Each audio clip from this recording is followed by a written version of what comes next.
Assalamualaikum warahmatullahi wabarakatuh. Perkenalkan, nama saya Rizky Danan Pratama dengan nomor NIM 2892150364. Saya dari Prodi Manajemen, dosen pengampu Ibu Wina Sarikusuma Ningtyas. Di sini saya akan mempresentasikan UAS tentang pasar valuta asing. Yang pertama yaitu pengertian valuta asing dan kurs valuta asing. Falas atau foreign exchange yang disingkat forex diartikan sebagai mata uang asing dan alat pembayaran lainnya yang digunakan untuk melakukan atau membiayai transaksi ekonomi dan keuangan internasional. Kurs falas adalah harga mata uang kurensi suatu negara dalam unit komoditas seperti emas dan perak atau mata uang negara lain. Selanjutnya ada pengertian sistem moneter internasional. Sistem moneter internasional dapat didefinisikan sebagai struktur instrumen, institusi, dan perjanjian yang menentukan kurs atau nilai berbagai mata uang di dunia. Lalu sistem nilai tukar atau sistem kurs falas atau sistem devisa. Yang pertama, sistem nilai tukar mengambang sistem kurs yang berubah-ubah, flexible exchange rate. Dalam sistem ini, nilai tukar dibiarkan berubah-ubah sesuai dengan permintaan dan penawaran akan falas. Ini merupakan sistem yang dianut Indonesia dewasa ini. Sistem nilai tukar mengambang atau sistem kurs yang berubah-ubah, flexible exchange rate, yaitu sistem nilai tukar mengambang dibagi dua, secara murni dan terkendali. Dalam sistem nilai tukar mengambang, secara murni atau clean float atau freely floating system, penentuan kurs falas di pasar falas tanpa campur tangan pemerintah. Sedangkan dalam sistem kurs mengambang terkendali atau dirty float atau managed float system, penentuan kurs falas di pasar falas terjadi dengan campur tangan pemerintah atau bank sentral yang mempengaruhi permintaan dan penawaran falas melalui berbagai kebijakan di bidang moneter, fiskal, dan perdagangan luar negeri. Lalu yang kedua, sistem nilai tukar stabil atau sistem kurs tetap yang disebut fixed exchange rate atau pegged exchange rate.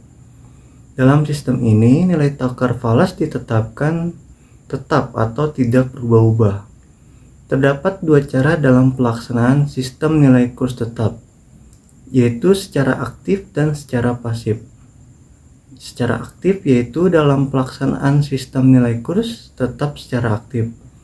Pemerintah atau bank sentral menyediakan dana untuk tujuan stabilitas kurs. Apabila terjadi kecenderungan kurs falas akan turun, maka pemerintah atau bank sentral membeli falas di pasar falas. Sebaliknya, bila terjadi kecenderungan naik, maka pemerintah atau bank sentral menjual falas di pasar falas. Lalu yang selanjutnya yaitu yang secara pasifnya.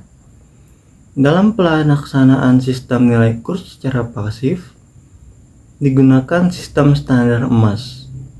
Suatu negara dikatakan memakai sistem standar emas apabila 1. Nilai mata uangnya dijamin dengan nilai seberat emas tertentu. 2. Setiap orang boleh membuat serta melebur uang emas. 3. Pemerintah atau bank sentral sanggup membeli atau menjual emas dalam jumlah tidak terbatas pada harga tertentu. Selanjutnya ada pengertian pasar valuta asing. Pasar atau bursa valuta asing adalah suatu tempat yang mempunyai sistem di mana perorangan, perusahaan, bank, lembaga keuangan lainnya dapat melakukan transaksi keuangan internasional dengan jalan melakukan permintaan atau demand dan penjualan supply atas valuta asing. Selanjutnya pasar valuta asing. Pasar valuta asing dilakukan around the clock atau 24 jam. Menjangkau seluruh dunia di mana harga mata uang selalu bergerak setiap saat dalam jumlah yang besar. Sistem aplikasi yang dipakai sampai saat ini adalah Reuters. Terdapat prinsip pokok dalam perdagangan falas. Yang pertama yaitu nilai tukar selalu dilihat dari sisi pedagang falas. 2. Nilai tukar jual lebih tinggi dari nilai tukar beli.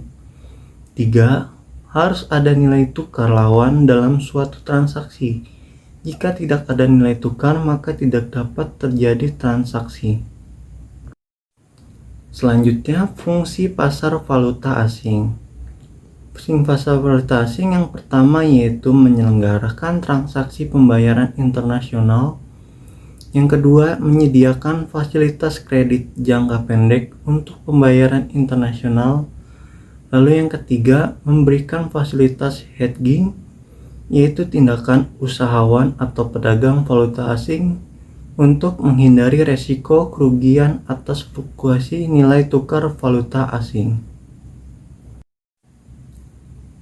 Tujuan transaksi di pasar uang yaitu untuk melakukan transaksi pembayaran, untuk mempertahankan daya beli, untuk mengirimkan uang ke luar negeri, untuk mencari margin keuntungan atau spekulasi, untuk keperluan lindung nilai atau hedging, untuk kemudahan berbelanja di luar negeri, untuk memperlancar kegiatan ekspor dan impor, lalu untuk melakukan transaksi bisnis via internet.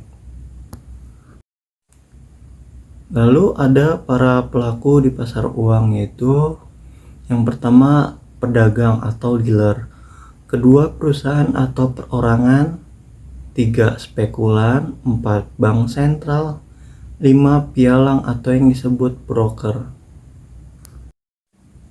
Ya, itu saja yang bisa saya sampaikan, kurang lebihnya mohon maaf. Wassalamualaikum warahmatullahi wabarakatuh. Sekian dan terima kasih.